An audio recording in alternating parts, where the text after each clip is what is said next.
দুনিয়া লোভীরা আল্লাহর হুকুম অমান্য করে দুনিয়াতে অন্যের হুকুম মানে, নেতার হুকুম, মা বাবার হুকুম। এক কথায় আল্লাহকে বেজার করা যাবে না।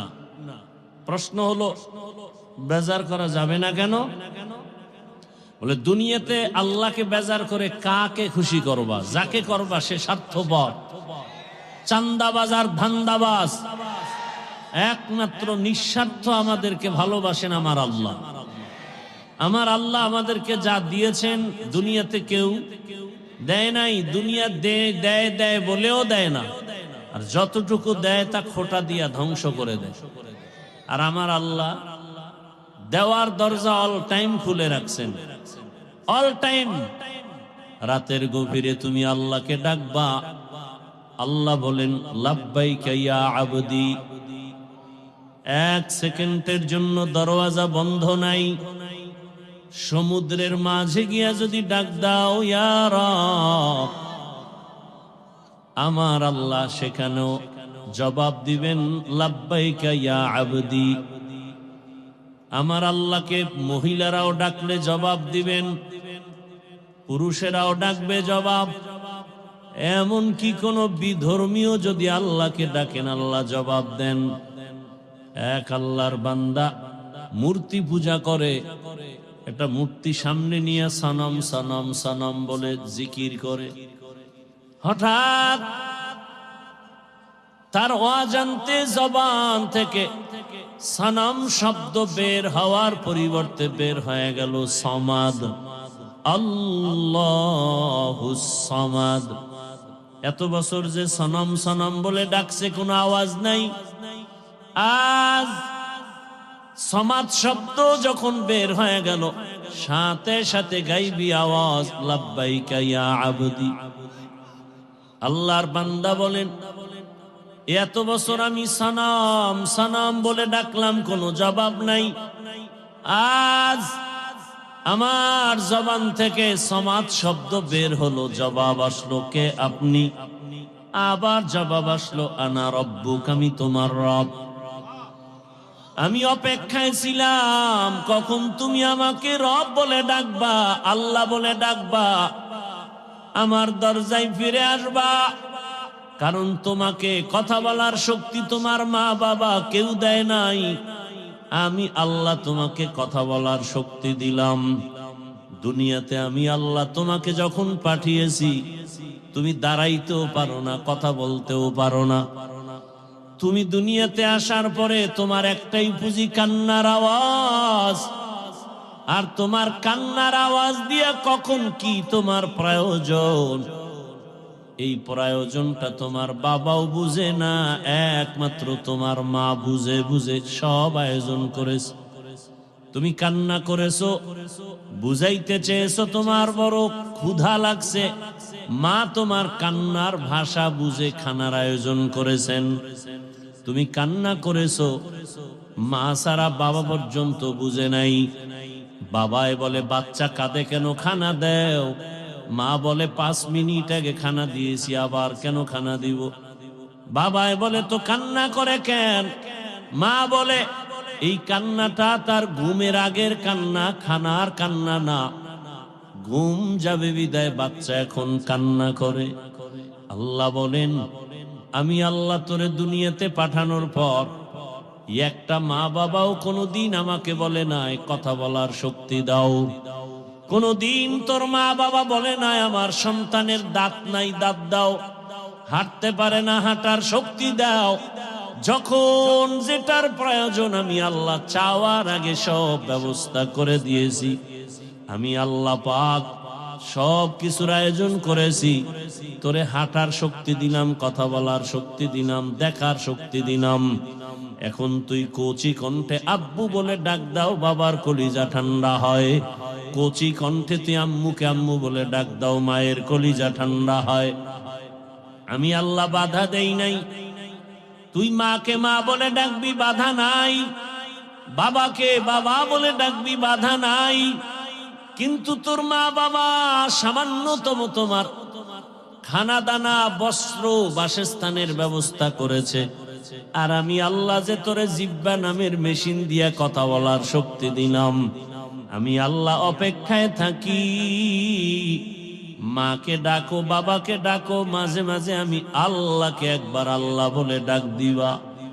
যদি একবার আল্লাহ বলে ডাক দেও, আমি আল্লাহ তোমার দিলের হালাত জানি, চাওয়ার আগেই সব ব্যবস্থা করে ফেলবো। আতিনা ফি দারে দুনিয়া না হাসান, আতিনা ফি দারে উকবা না হাসান, ইয়া গিয়াসাল মুস্তাগীসিন ইহদিনা লফতিখারা বিল উলুমে ওয়াল গিনা।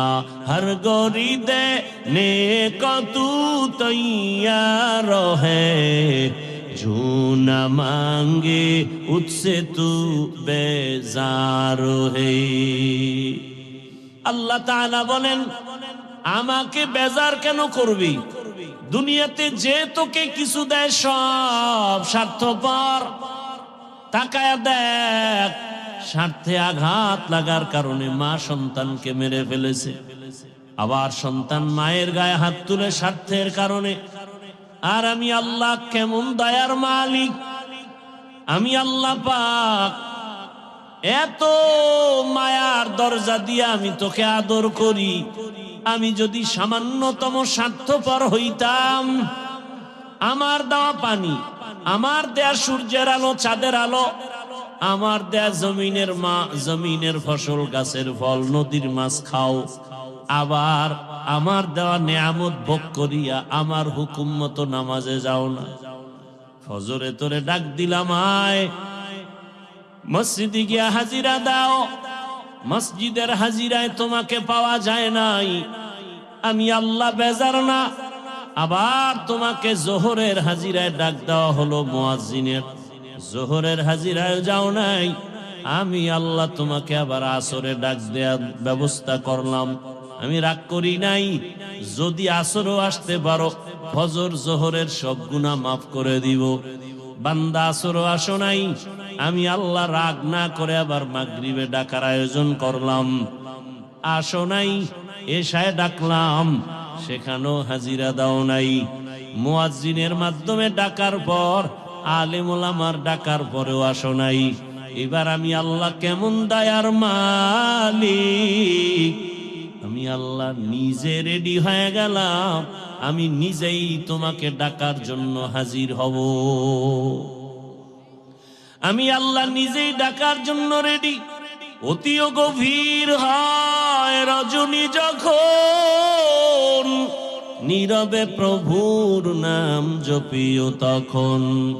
প্রভুর করুণা যদি পাইবারে চাও, গভীর রাতে উঠে প্রভুর গুণগান গাও।